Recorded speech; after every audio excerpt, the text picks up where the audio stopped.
Hola a todos, sean bienvenidos a Repasos Intergalácticos. Estoy muy emocionado de estar aquí una vez más con todos ustedes. Para los que no me conocen, mi nombre es Diego Espinosa Chan y soy alumno del quinto año de Medicina Humana de la Universidad Nacional del Santa.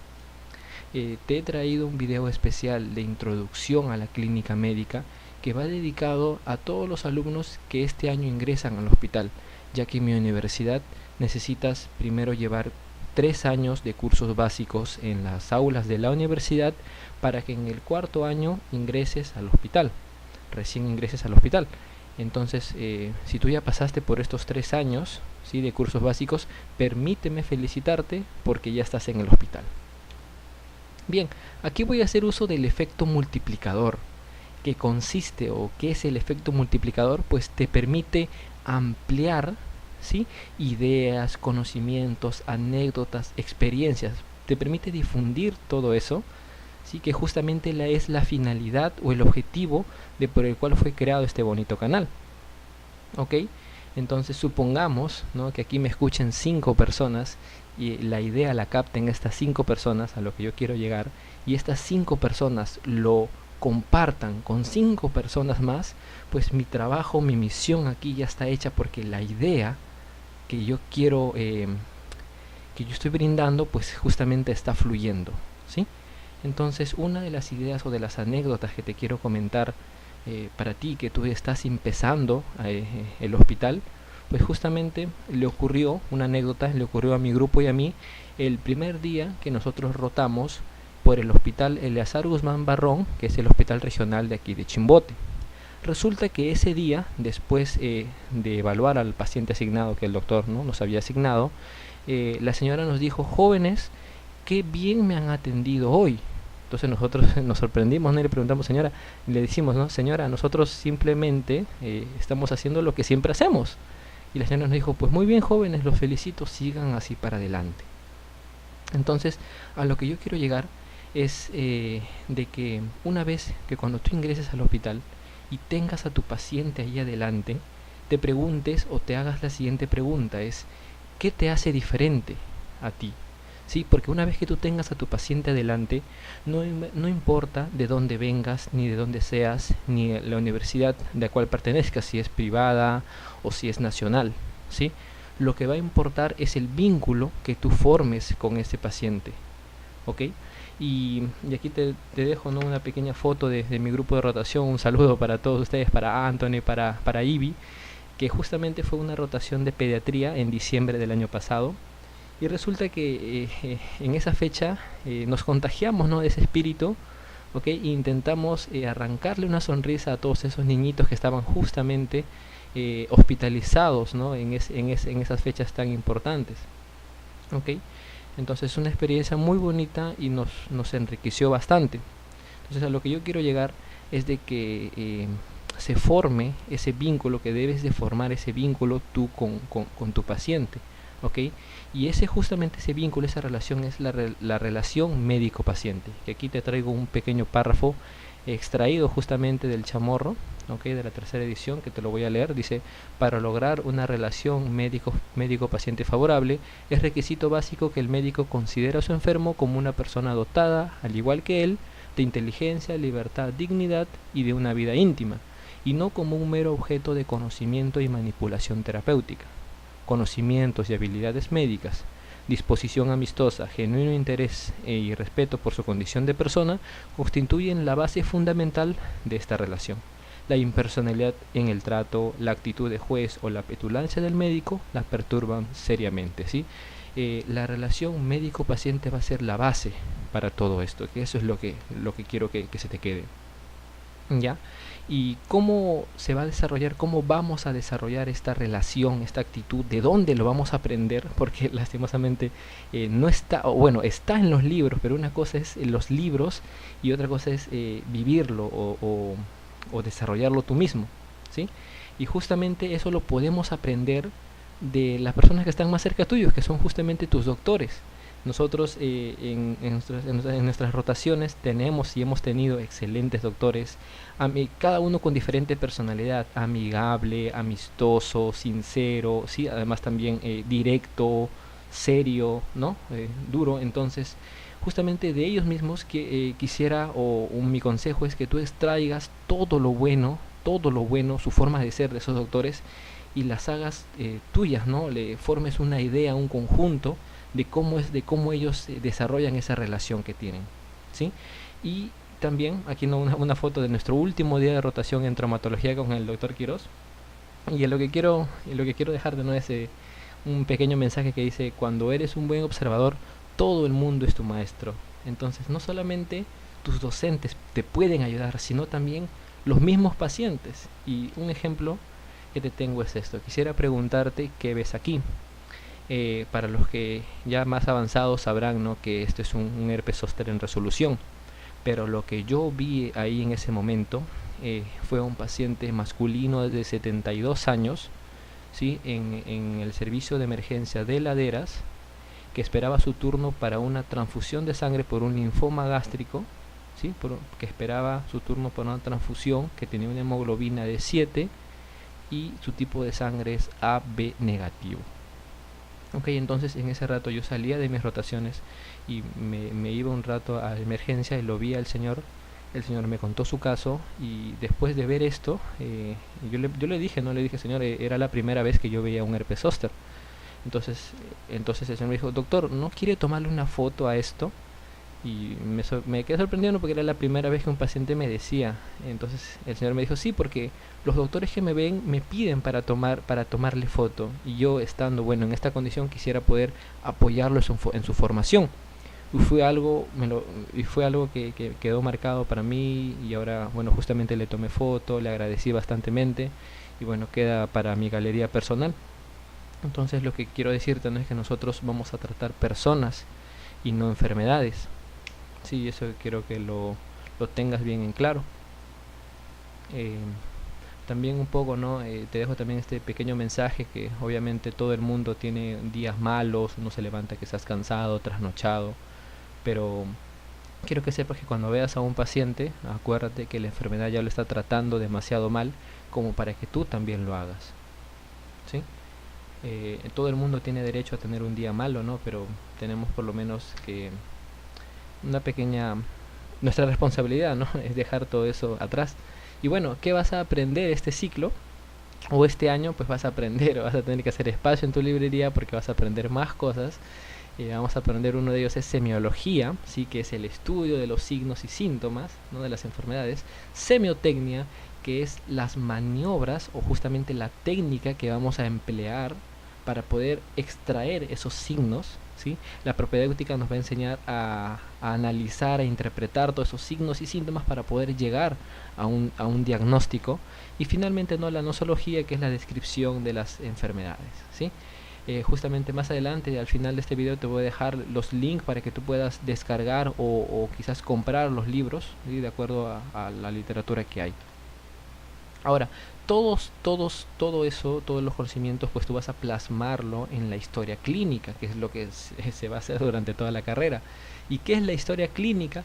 Pues es la narración ordenada y detallada de acontecimientos presentes y pasados. Es un documento médico, legal, científico, económico y humano, ¿ok? Puede variar según el servicio y el establecimiento. Por ejemplo, la historia clínica en el servicio de ginecología o en el servicio de pediatría es un poco distinto al servicio de cirugía, ¿okay? Vamos a tener que extraer cierta información adicional o extra, pero en esencia la historia clínica es la misma, la estructura es la misma. ¿Okay? Y finalmente, no es instalada por Hipócrates. El primer relato que tenemos de eso es el Corpus Hippocraticum, ¿no?, hace muchísimos años atrás. Y bueno, la estructura prácticamente es esta, ¿okay? Unos 8 pasos, así en resumen, donde es la anamnesis o el interrogatorio. Aquí vamos a extraer, vamos a ser detectives y vamos a preguntarle todo respecto a los síntomas, ¿sí? Síntomas del paciente. En el examen físico vamos a buscar los signos, ¿sí?, los signos del paciente, ¿ok? Después, justamente hayamos extraído los síntomas y los signos, pues vamos a hacer el resumen semiológico, agrupar todos esos signos y síntomas en síndromes, ¿ya?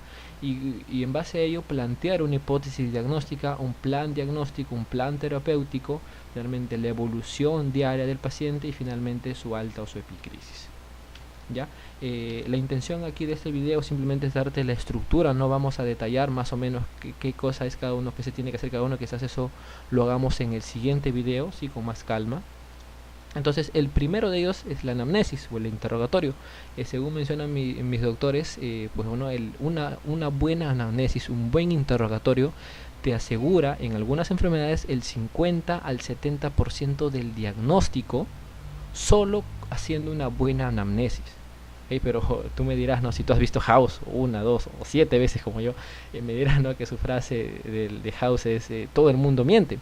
Pues justamente lo que House hacía, te comento, si en mi caso no lo has visto, que él mandaba, ¿no? a Foreman, a Chase, a Cameron a la casa de sus pacientes, justamente para buscar todo, qué comía, qué desayunaba, dónde vivía, qué es lo que hacía, que es justamente lo que nosotros podemos hacer en la anamnesis, preguntarle bueno, cosas puntuales o que creemos competente para poder llegar al diagnóstico. Y eso solamente se desarrolla con la práctica, pero en sí debemos de preguntarle todo, ¿no? O lo más que se pueda.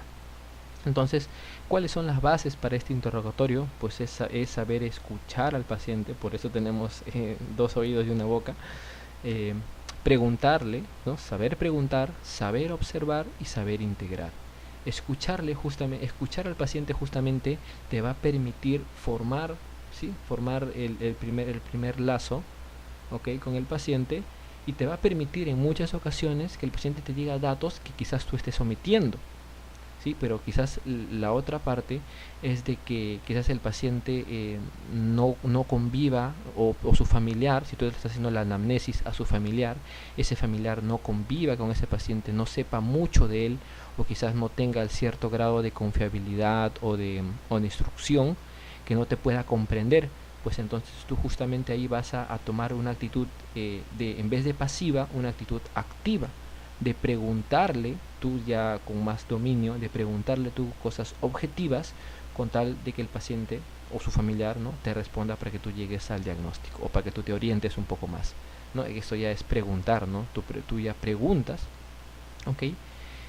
Cualquier cosita que al paciente o a su familiar se le esté escapando quizás, bueno, tú observas. Sí, debes de observar, todo empieza desde el saludo, la observación en el paciente o de su familiar, para que vea su estado de ánimo, la capacidad que tiene, ¿no? el paciente, y finalmente tú vas a integrar todo lo que tú hayas visto, lo que hayas preguntado, lo que hayas escuchado. ¿Ok? Esas son las bases. Y como te decía, debes de identificar algunas barreras y superarlas. Por ejemplo, te comento, cuando yo estaba evaluando a una paciente, ¿no? que sentía un dolor, le preguntaba, ¿y cómo es el dolor? O tipo cólico, lacerante, punzante, quemante, del 1 al 10, ¿cuánto duele? ¿No? Quiero que me diga las características del dolor, señora. Y la señora lo que me respondió es, pues es un dolor que duele. Entonces justamente, bueno, fue divertido, nos reímos todos y quiero, ¿no? que te quede justamente para eso. Quizás la persona no te entienda y tú debes de identificar justamente eso y tratar de superarlo, ¿sí? Hacer una comunicación que justamente te comprendan a ti. Bien, entonces una de las estructuras que yo manejo y te la estoy dejando para ti es esta, ¿no? Primero se debe poner, ¿no? el ingreso, la fecha, ¿no? del ingreso a emergencia, el ingreso a piso, la fecha de la entrevista, la hora de la entrevista y el grado de confiabilidad que tenga la persona que tú estás encuestando. Si es al mismo paciente, es una anamnesis directa, y si es a su familiar, una anamnesis indirecta. ¿Okay? Y en la afiliación va los datos, ¿no? Desde el nombre y apellido de la paciente, su edad, porque hay enfermedades que afectan más a determinados grupos de edad, como enfermedades crónicas, o el cáncer es más frecuente encontrarlo en personas adultas que en personas jóvenes.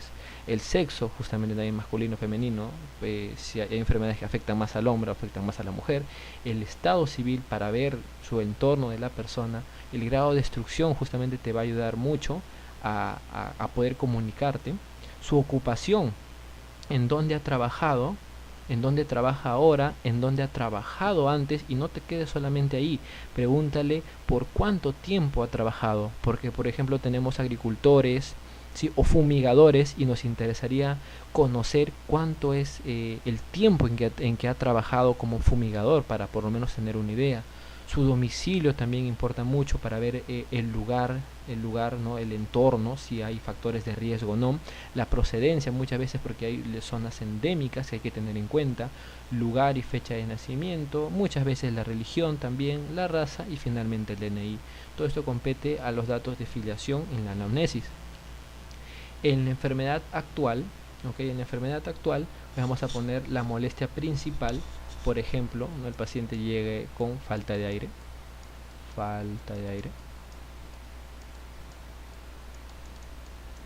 Se le coloca, ¿no?, entre comillas, de acuerdo al paciente, porque el paciente no te va a decir, doctor, yo llego con disnea, no, sino simplemente es como te lo comenta el paciente, ¿no? Falta de aire o disnea. ¿Ok? El tiempo de la enfermedad puede ser en días, si es agudo, meses, ¿no? O años si es un problema estacionario o crónico. La forma de inicio, aquí tienes dos formas de inicio. O es brusco, cuando es agudo, ¿sí? Brusco, por ejemplo, como las crisis asmáticas, con la falta de aire en el momento, o el dolor abdominal de una pancreatitis, es un dolor brusco que empieza así, o si no, la alteración de la conciencia con un EBC, la pérdida de la conciencia también es una forma de inicio brusco, ¿sí? O insidioso, tenemos dos, insidioso o brusco. Insidioso, por ejemplo, una tos de una tuberculosis, pues tienen un tiempo más de 2 semanas con tos, es un problema. O si no, quizás la fiebre en una hepatitis, ¿sí? O la falta de aire, también la disnea, pero en un problema crónico, en una disnea de origen cardíaco como de ICC, pues su sensación de falta de aire es insidioso, no es progresivo. El curso de la enfermedad tenemos tres. Es progresivo, por ejemplo, la falta de aire que va aumentando en el tiempo, en los meses, por ejemplo, ¿no?, de una ICC, o de una tuberculosis, la tos, ¿no?, que tienes un sintomático respiratorio. Puede ser progresivo, puede ser estacionario. Estacionario es cuando la enfermedad sigue igual a como empezó. En cambio, ¿no?, en progresivo ha ido aumentando. Estacionario sigue igual como empezó, por ejemplo, como problemas crónicos de la diabetes mellitus, o un EBC, o una cirrosis, ¿ya? Y intermitente. Intermitente es cuando la enfermedad viene y se va, ¿no? Por ejemplo, algunas infecciones, alguna epilepsia, ¿no?, justamente es de una enfermedad insidiosa. Entonces, el relato, muchas veces hay diferentes formas de relatar, pero mientras más ordenado esté, mejor. Personalmente, ¿no? Personalmente me gusta colocar los factores de riesgo como una introducción aquí adelante, y finalmente empezar con los relatos en orden cronológico. Por ejemplo, ¿no?, en resumen, paciente, ¿sí?, paciente masculino de, por decir, 60 años, con antecedentes, ¿ya?, de hipertensión arterial. Cuando tú tengas una enfermedad crónica, asegúrate de saber su diagnóstico, de cuánto tiempo, ¿no? Diagnosticado, por decir, ¿no?, hace 20 años, y tratamiento con losartán, por así decirlo, ¿no? Losartán. Asegúrate de preguntarle la dosis o cuánto tiempo es. ¿Okay? Losartán cada cuánto tiempo, ¿no? Con también diabetes, ¿okay?, diabetes mellitus diagnosticado, por decir, hace 10 años, por ejemplo, hace 10 años, ¿sí? Sin tratamiento,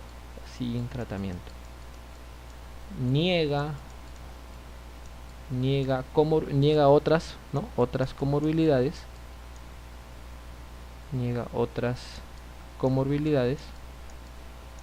ingresa a emergencia, presentando,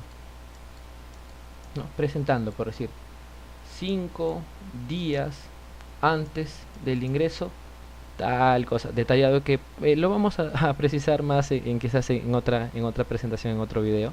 Por decir, 5 días antes del ingreso, 4 días antes del ingreso, ¿sí?, un día antes del ingreso y el día del ingreso, por decir así, un ejemplo, ya que quizás la manera de relatarlo quizás vaya a ser otro video aparte de eso, ¿ok?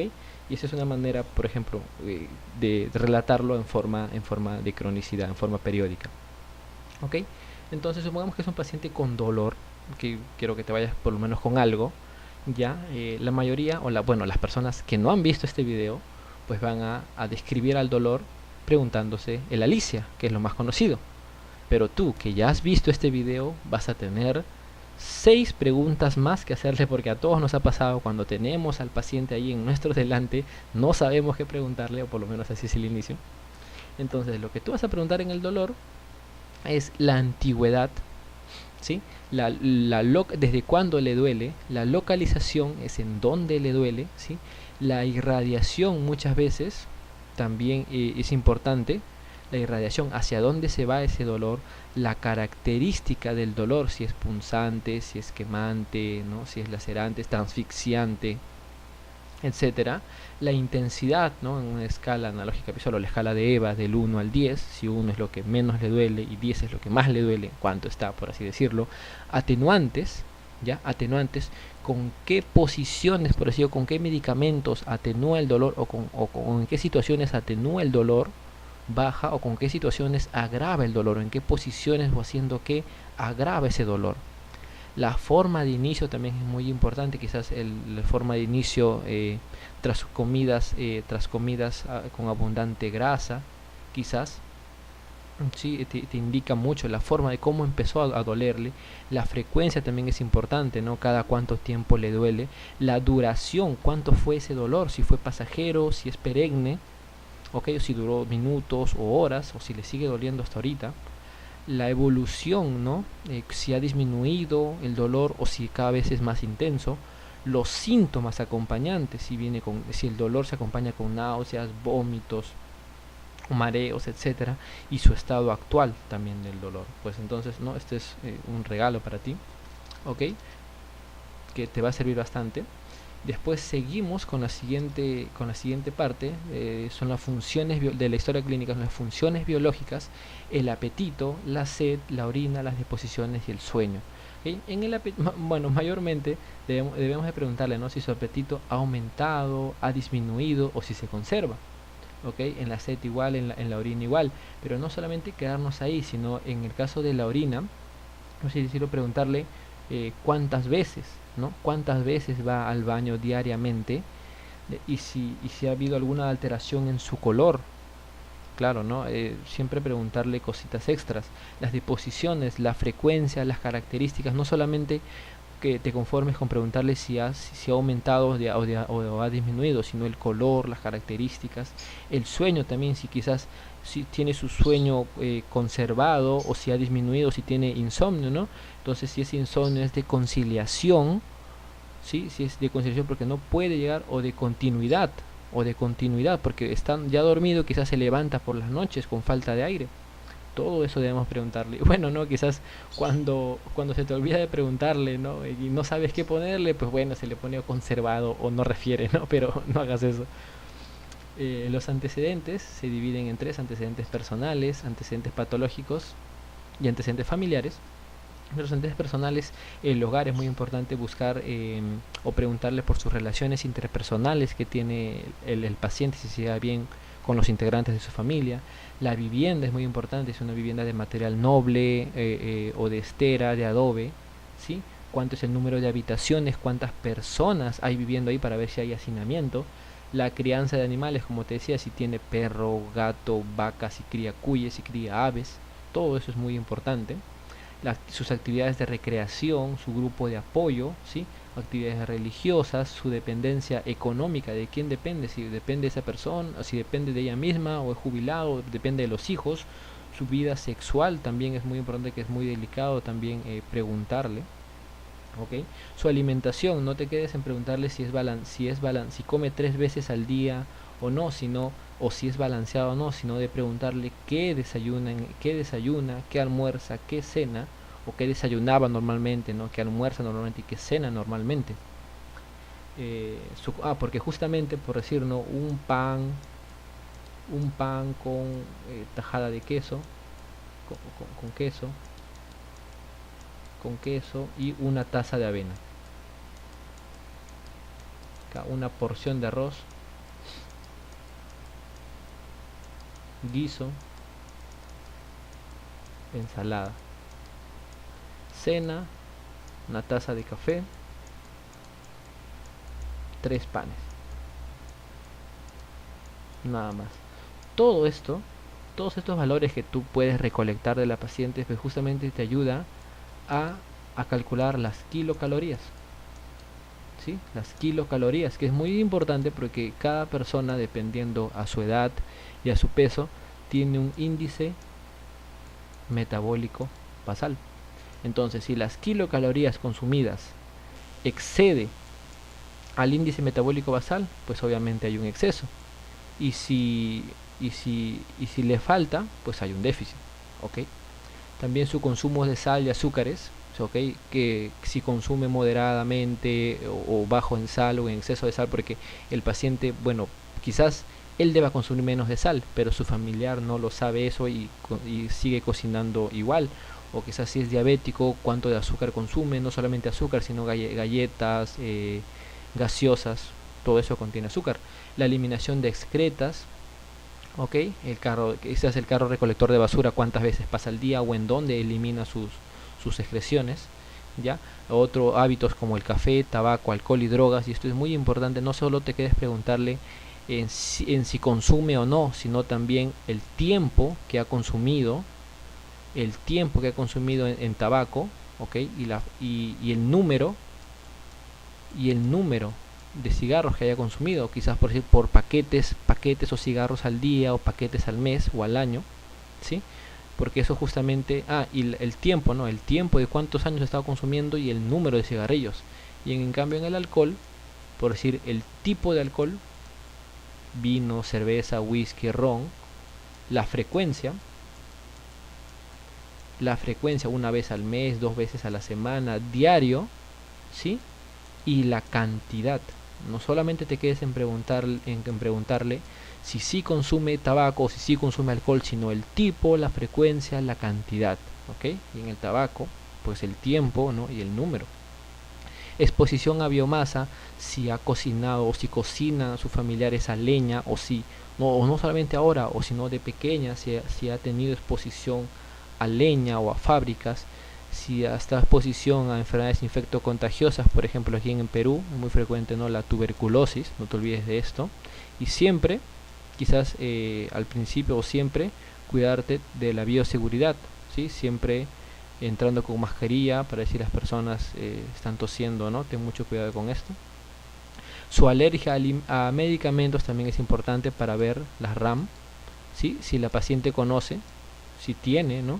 Viajes previos en los últimos 6 meses o un año, porque hay enfermedades que necesitan, como las infecciosas, que necesitan un tiempo de incubación. Y el riesgo ocupacional, como te decía, si es fumigador, ¿sí? Sí, quizás si es chofer, y no te olvides el tiempo, o si ha trabajado en una fábrica, no te olvides el tiempo y la exposición, ¿sí? De cuánto tiempo ha estado trabajando ahí. Seguimos con antecedentes patológicos, inmunizaciones, quizás no se acuerden, enfermedades previas, por ejemplo, ¿no? La hipertensión, no te olvides de preguntarle si el tiempo del diagnóstico, cuánto tiempo lleva ahí y su tratamiento, ¿sí? ¿Con qué se medica? Con tratamiento. Hospitalizaciones previas también es muy importante para ver si es un problema que es común o es seguido por la cual esa persona venga a hospitalizarse. Intervenciones quirúrgicas, ¿sí? Para ver si hay alguna para ver si tiene alguna operación, traumatismos y fracturas, alergias a comidas, a medicamentos o algún dato extra. Todo esto es muy importante que debes detallar en los antecedentes patológicos. Y en antecedentes familiares, pues obviamente preguntarle por lo menos, no, por la salud de su papá, de su mamá o en su defecto de que fallecieron, y alguna complicación que tengan los familiares de primer y segundo grado, porque hay enfermedades que se heredan. Entonces pasamos a la segunda parte de la historia clínica, que es el examen físico. Ok, aquí que vamos a recolectar, acuérdense, signos, vamos a encontrar los signos. Y así como una persona para que se vaya de viaje necesita equiparse, pues tú también, como estudiante, como alumno, cuando tú hagas tu examen físico, también necesitas ir equipado. Y por ejemplo, te digo un valor por lo menos de cuánto te puede costar esa equipación. pues justamente debes de contar con un buen estetoscopio. No voy a decir la marca porque no me pagan nada. Ya, por decir, un buen estetoscopio, ya un termómetro puede ser digital o de mercurio, ok, un martillo de reflejos, importante tu tensiómetro, ok, de una buena marca, tu linterna, tu pulsoxímetro, que este también es muy importante, ok, el pulsoxímetro por lo menos para cumplir con lo básico, bueno, y si puedes, no, tu diapasón o tu pantoscopio. Bien, bueno, y todo eso sale por lo menos aquí en Perú más de 1000 soles, así que es fuertecito este costo. ¿Ok? Y aquí una pequeña imagen, ¿no? Cuando vas al hospital y te atienden los estudiantes, recuerda al momento de que tú hagas tu exploración o al momento que tú hagas tu anamnesis, si vas en grupos, simplemente, o acuérdate no hostigar mucho al paciente, ¿no? Siempre ir de manera ordenada, calmada, uno por uno, ¿sí? Es el consejito que te puedo dar. ¿Y dónde vas a leer todo eso? ¿Dónde vas a poder encontrar información de cómo hacer la anamnesis, ¿no? O la exploración física? Pues justamente lo encuentras, literaturas hay un montón, hay literaturas buenas, ¿ok? Por ejemplo, los libros que yo puedo recomendar, ¿ok? Es el Álvarez, el examen diagnóstico de Gowing, ¿sí? Semiología médica, el Celsus, es muy bonito, el Suros, el Chamorro, como te decía, complementalo con todo lo que encuentres, con el Marx, con el MacLeod. Este es un bonito libro para ver la semiotecnia, ¿sí? La manera de hacer la exploración, ¿sí? De Califano, de Baré Califano, bueno, la exploración física, el Mosby o síndromes, ¿no? Para que al final tú integres todo. Síndromes en medicina interna son libros muy buenos que yo los recomiendo. Entonces, justamente, bueno, lo pasamos al examen físico, ¿no? Lo primero de ellos es los signos vitales. Los signos vitales es muy importante, y lo que yo te podré decir es que los signos vitales es como la carta de presentación del paciente. Todo paciente debería, lo mínimo que deberías de enfocarte primero al realizar tu examen físico es los valores de tus signos vitales, que no lo voy a detallar aquí muy a fondo qué significan o cómo extraerlos, yo simplemente te los digo cuáles son. ¿Ok? La presión arterial, la frecuencia cardíaca, latidos en latidos por minuto, ¿sí? Latidos por minuto, milímetros de mercurio. ¿Ok? Que hay maneras, hay técnicas de extraer todo eso, hay interpretaciones también, que no es la finalidad de este video, sino más adelante, sino simplemente darte la estructura. La frecuencia cardíaca en respiraciones por minuto, ¿sí? Saturación de oxígeno en porcentaje y la temperatura, ¿no? En grados Celsius, si tú manejas los grados Celsius. Y entonces es muy importante porque es la carta de presentación del paciente, y hay maneras de interpretar cada dato, hay valores normales que son de acuerdo a la edad, ¿okay? Que debes de manejarlo muy bien. Seguimos en la segunda parte del examen físico, es la somatometría, como te decía, determinar el peso, la talla del paciente para que finalmente calcule su IMC, su índice de masa corporal.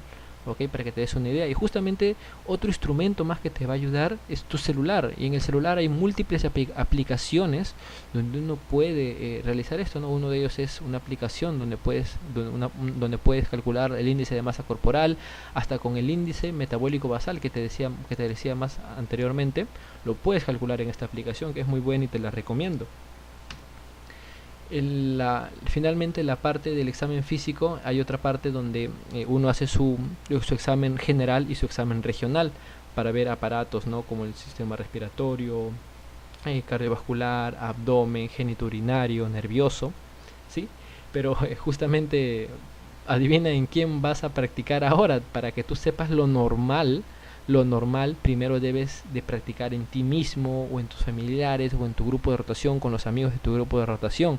Ya no está tu ratita que te acompañó, por decir, en fármaco. Por ejemplo, aquí una foto de Quesito, que fue mi ratita, que en paz descanse. Quesito, sí, que en paz descanse, que me ayudó mucho en fármaco. Bueno, ahora ya no vas a tenerlo, ¿no? Sino simplemente ahora te toca practicar en ti mismo, en tus familiares. Agarra a tu hermano, a tu hermana, a tu papá, a tu mamá, si es que los tienes, tómales la presión, evalúe su abdomen, ¿no? Nervioso, todo, ¿sí? Porque justamente debes de dominar o manejar lo que es normal para que puedas entender lo patológico, o cuando veas una alteración, auscúltalos, ¿sí? A quien puedas, a tus amigos, a todos. Y bueno, Finalizando, prácticamente sería hablar de la anamnesis, hipótesis diagnóstica, el plan diagnóstico, tratamiento, evolución y crisis y epicrisis. Que quizás lo vamos a dejar o vamos a profundizarlo en otro video. Simplemente ya te lo había dicho, en el análisis tú vas a interpretar todo, ¿sí? Vas a recolectar todos tus datos básicos, todo lo que encuentres en tus signos y agruparlos en signos y síntomas. Después vas a agruparlos estos en síndromes, ¿sí? En síndromes, tu resumen semiológico, para que hagas después tus problemas de salud y los agrupas, ¿no? en orden de importancia, en orden de riesgo. ¿Ok? Así, porque estos problemas de salud bien ordenados, pues te va a ayudar a que pases al siguiente paso, que es la hipótesis diagnóstica. ¿Ok? Hipótesis diagnóstica, después sigue tu plan diagnóstico, los exámenes que tú vas a pedir o que van a pedir los doctores, su tratamiento, evolución y epicrisis, ¿no? Y aquí una foto de mi compañero Vladimir, que lo que te podría decir o el consejo que te podría dar, ¿no? A todos ustedes que van a llegar al hospital es siempre llega temprano, sé puntual, ayuda en lo que puedas. Por ejemplo, ¿no? Cuando yo acababa mis rotaciones, yo me iba al servicio de emergencia de aquí de Laderas, sí, porque justamente el servicio de emergencia, sí, en cualquier establecimiento, en cualquier hospital, siempre estaba rotado y siempre falta manos. Y si tú tienes manos para ayudar, pues anda, te encontrarás con muchos casos que quizás sean interesantes para ti, sí, o más que todo para que ayudes. Aquí, ¿no? Como para comentarles más o menos, Laderas está como a 45 o 50 minutos de mi casa, y esto era como a las 6 de la mañana, 6 y media de la mañana, así que siempre llega puntual. Bien, y finalmente te dejo con este último video, que quizás tú puedes encontrarlo en YouTube, o te recomiendo, ¿sí? Verlo en YouTube. Busca Víctor Coopers Actitud, que es una presentación en TEDx. ¿Ok? ¿Qué es lo que mencionaba este personaje? Pues te daba una fórmula para el valor de la persona. Para el valor de la persona. Él menciona, ¿sí?, que el valor de la persona se define, te da una fórmula que es C más H por A. ¿Qué significa C? Conocimientos. La H son las habilidades. Entonces conocimiento y habilidades es muy importante y te van a ayudar mucho, ¿sí? Pero lo que más importa es la actitud, ¿sí? C más los conocimientos más las habilidades suman, pero la actitud que le pongas a hacer las cosas lo va a multiplicar, ¿sí? Entonces todo depende de la actitud con que vayas al hospital, la actitud que le pongas al momento de realizar todo lo que hagas. Y si vas a hacerlo, pues hazlo con todas las ganas posibles, ¿sí? Espero que te haya ayudado este video, que te haya servido, espero que te haya gustado, ¿sí? Si te ha gustado, por favor deja tu like, suscríbete, compártelo con todos tus amigos. Te voy a dar información de dónde puedes descargar esos libros en mi página de Facebook. En el canal de repasos también están algunos libros totalmente gratis, ¿sí? Sin ninguna clave, que tú entras nomás y los descargas, están en las imágenes. Y bueno, eso ha sido todo. Muchas gracias y espero verte a la próxima. Cuídate.